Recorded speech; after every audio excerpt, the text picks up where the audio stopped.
ಮಹಾರಾಷ್ಟ್ರದ ಬಾರಾಮತಿ ವಿಮಾನ ನಿಲ್ದಾಣದಲ್ಲಿ ಬೆಳಗ್ಗೆ ಸಂಭವಿಸಿದಂತಹ ಭೀಕರ ವಿಮಾನ ಅಪಘಾತದ ತಾಂತ್ರಿಕ ವಿವರಗಳು ಈಗ ಲಭ್ಯವಾಗ್ತಾ ಇವೆ. ನಾಗರಿಕ ವಿಮಾನಯಾನ ಮಹಾನಿರ್ದೇಶನಾಲಯ ಮತ್ತು ವಾಯುಯಾನ ತಜ್ಞರ ಪ್ರಾಥಮಿಕ ವರದಿಯಂತೆ ಅಪಘಾತಕ್ಕೆ ಸಂಬಂಧಿಸಿದಂತಹ ಪ್ರಮುಖ ಮಾಹಿತಿಗಳನ್ನು ನೀಡಲಾಗಿದೆ. ಅಪಘಾತದ ಸ್ಥಳದಿಂದ ವಿಮಾನದ ಬ್ಲಾಕ್ ಬಾಕ್ಸ್ ಅನ್ನು ವಶಪಡಿಸಿಕೊಳ್ಳಲಾಗಿದೆ.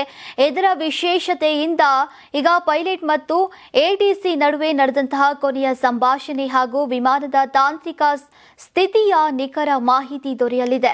ಕೇಂದ್ರ ವಾಯುಯಾನ ಸಚಿವಾಲಯವು ಏರ್ಕ್ರಾಫ್ಟ್ ಆಕ್ಸಿಡೆಂಟ್ ಇನ್ವೆಸ್ಟಿಗೇಷನ್ ಬ್ಯೂರೋ ಮೂಲಕ ಸಮಗ್ರ ತನಿಖೆಗೆ ಆದೇಶಿಸಿದೆ.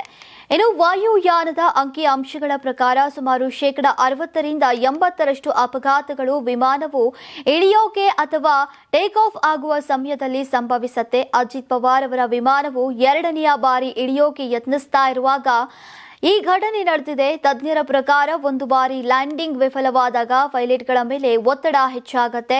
ಇದು ಸಣ್ಣ ತಾಂತ್ರಿಕ ದೋಷವನ್ನ ದೊಡ್ಡ ಅವಘಡವನ್ನಾಗಿ ಪರಿವರ್ತಿಸಬಹುದು ಅಂತ ಹೇಳಲಾಗಿದೆ. ತಜ್ಞರು ಹೇಳಿರುವ ಪ್ರಕಾರ ಈ ವಿಮಾನವು ವಿಶ್ವದಾದ್ಯಂತ ಸುರಕ್ಷಿತ ಅಂತ ಹೆಸರುವಾಸಿಯಾಗಿದ್ರು ಕೂಡ ಈ ಹಿಂದೆ ಹಲವು ಬಾರಿ ರನ್ವೇ ಎಕ್ಸ್ಕರ್ಷನ್ ಘಟನೆಗಳು ವರದಿಯಾಗಿವೆ.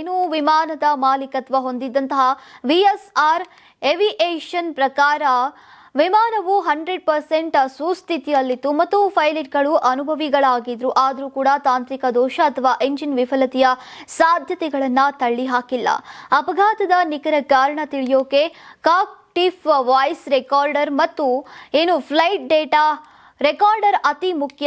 ಪೈಲಟ್ ಮತ್ತು ಏರ್ ಟ್ರಾಫಿಕ್ ಕಂಟ್ರೋಲ್ ನಡುವಿನ ಕೊನೆಯ ಸಂಭಾಷಣೆಯು ವಿಮಾನದ ಒಳಗೆ ಯಾವುದಾದರೂ ತುರ್ತು ಪರಿಸ್ಥಿತಿ ಇತ್ತೆ ಅನ್ನೋದನ್ನ ಸ್ಪಷ್ಟಪಡಿಸಲಿ ಅಂತ ವಾಯುಯಾನ ತಜ್ಞರು ಅಭಿಪ್ರಾಯವನ್ನ ಪಟ್ಟಿದ್ದಾರೆ. ನೀವು ಸಣ್ಣ ಆಗ್ಬೇಕಲ್ವಾ? ಅದು ಒಂದು ಉತ್ತಮ ಆಹಾರದಿಂದ ಸಣ್ಣ ಆಗ್ಬೇಕಲ್ವಾ? ಪ್ರತಿದಿನ ನಮ್ಮ ಜೀನಿ ಸ್ಲಿಮ್ ನ ಯೂಸ್ ಮಾಡಿ ಯಾವುದೇ ಸೈಡ್ ಎಫೆಕ್ಟ್ ಇಲ್ದಂಗೆ ನೀವು ಸಣ್ಣ ಆಗ್ತೀರಾ.